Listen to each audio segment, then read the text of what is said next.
Sadhaa immoo artistii ol guddataa jirudha. Artistiin kun baacoo garaagaraa qaba.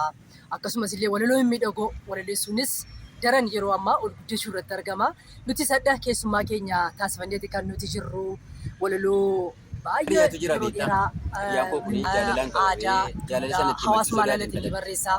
Hadhama walaloo isaa baay'ee kanan jaalladhu. Baacoo lukkuudhaa fi allaattii irratti kan xiyyeeffate maaliif wal dhabnaa, maaliif tokko hin taanu, maaliif wal gaarreeffannaa kan jedhu irratti intervii bal'aa taasifna. Akkasumas illee sagalee miidhagaa geerarsallee mimmi'aatee yeroo gaarii waliin dabarsinaa. Turtiin keessan nu waliin haa ta'u. Keenyuun jedhu maqaan Keeraddiin Garramuun jedhama. Hayyee mata dureen walloo koo walaa hubannu waliif haa hubannuudha. Lukkuun haalli itti tole kootii isaa dhadhaatee korma abbaa koo weeddisa. Adeemsi isaa inni fagoon garuu karra hin darbu weeddisa. Ta'us mooraa isaa keessatti horsiisnee akka beeknu ol hiixatee geerara doorsisaaf harka hin kennu. Akka waan fagoo deemuuf suubiin ka'uuf gaggaba. Kootii isaa rurrukutachuun dhaadannoo isaaf sababa. Dhokatees deemuun beeku nagaatti olaa lallaba. Gamni yoo isan dursu gogorriin shaakkistu ayyaana abbaa kadhataaf barbaroomti kaakkistu. Kophee utuu hin uffatin kosii keessa joora. Soqee guyyaa guutuu haadhoos cuuciis soora. Dungoo utuu hin qabsiifatin dukkanessa cillimaa saatii kan baatu nuyi bari'uu san nutti hima. Diina balaliituuf kan baatu qilleensi hawaa keessatti eegaa lafan kaa'uleensi. Hawaa keessatti arginaan cuuphee ataatu risaa yoo manni irraa fagaate karaa sammuu gombisaa. Dagatu miillaan fiigee yaadatu koochoon barrisaa akka itti diina miliqansa biyyoota barsiisa. Jechaa baqatee kukkuluu jechaatti kakatee suutuma immoo gadi bahee akka waraanni darbeen kanaan qeessaa moo'ee eentu mirga isaa sarbeen. Isaa geerarsaaf weedduun bakkee kanaaf hiniinu kormaan inni ollaa dhufee haadhoon daankoon cinee.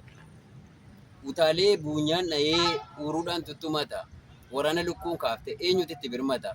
Ofii isaas ollaan naqu kan dhufes ni jifata. Akkanaan qe'ee moo'ee diina isaas injifata. Ofirratti eeggachaa diina isa munyuuqaa miillaan qotee baasa nyaata isa bulluqa. Gaafa diina arge immoo baqachaa kukkunoo xiyyaadhaaf qeeransa daljeessaaf himuunoo. Bilisummaa barbaadee yeroo jibbu weerara ofirra kuphaneetu akkas jedhee geerara. Alaa dallaan qocholloo yaa ijoollee, alaa dallaan qocholloo manaa callaa boqqolloo. Obdii walakkaa teenyaan eejoot, obdii walakkaa teenyaan ilmaan koo cuuphee nyaata. Ayyaanni waggaa keenyaan morma koo cuuphee nyaataat. Yaa Waaqayyo maal laataat, yoo maal godhes naanaata. Yaada boqqolloo daakuut, nurraa hin eegin hanqaakuut. Yaada callaa qamadii, tansiin horaa gammadii, ansiin horaa gammadii. Utuu inni jaraaf jedhee kosii gaggaragalchuu, bineensi butee kaataa barcuu cotannoofiif dhalchuu. Isheen argee dheekkame akka waan deemtee kutti achi sittee riphistee deebitee cuucii butti. Ala bifa ishee ilaalan waan hundaan nu fakkaatti. Hireen mana nu kaa'e malee nuyyuu sanyii allaatti. Akkamiin sanyiin keenya nu fakkaataa nu nyaatti.